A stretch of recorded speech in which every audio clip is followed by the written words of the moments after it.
Costume. Pangalan po, Ma'am Erna. Okay, kilalanin naman po natin kung sino-sino yung mga nanalo. Sa first place po, ano pangalan mo? Diana.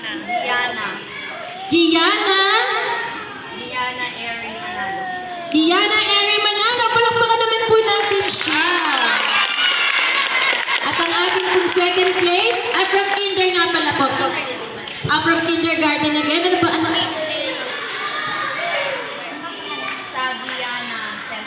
Sabiana Semper. Palakpakan po natin siya. Second place.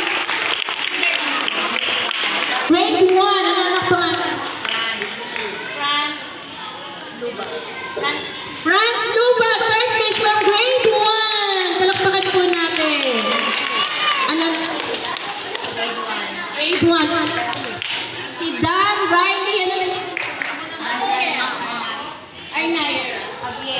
Dan Riley Javier. Fourth place. Palakpakan po natin. May pantinola tayo.